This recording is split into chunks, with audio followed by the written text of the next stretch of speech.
We will not jeopardize our people's wealth. That's the message from Africa's top two cocoa producers. Ghana and Ivory Coast are boycotting a cocoa sustainability meeting in Brussels after accusing Western companies of blocking opportunities to improve farmers' incomes. RT correspondent Karaba Latatla brings us more.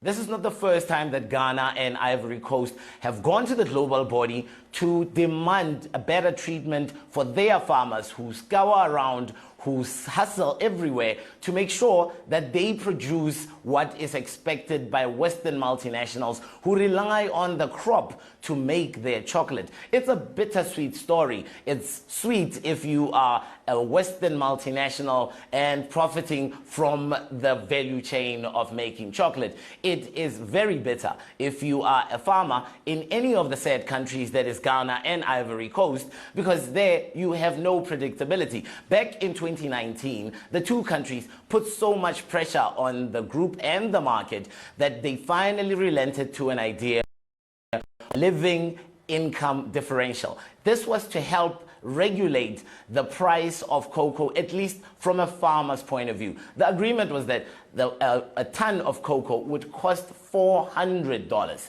Now, that is not how local traders saw it. Local traders looked at it as a differential which was negative to both countries, and they insisted on buying that ton, the ton that was supposed to be $400, at $260. Now, that makes $140 disappear in the market, and it only shoots up the value chain and never goes down to the farmers. Now, the farmers themselves, they only receive about 6% of the said $100 billion industry that is the chocolate industry. Now, it's been said that these Western multinationals do not really care about African farmers, and they're just there for the profits, and that is why they've reneged on improving the conditions of that LID, that is the Living Index Differential.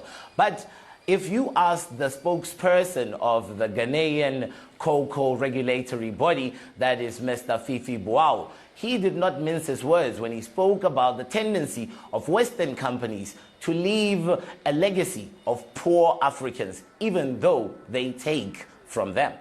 Clearly, someone is ensuring that the farmer continues to stay poor. How do you expect someone who is poor all the time to sustain an industry that is always making profit? Clearly, there is something that is not right, and it's not the first time that we're going to talk about it. There is the need for us to find different means of making a point for everyone to know that something's wrong. This is a classic story of how Western colonialism, particularly capitalism, has left its mark on the African continent. They refine, they sell back to the continent at much inflated prices and to the world at large, and they leave a legacy of poverty and scourge across Africa.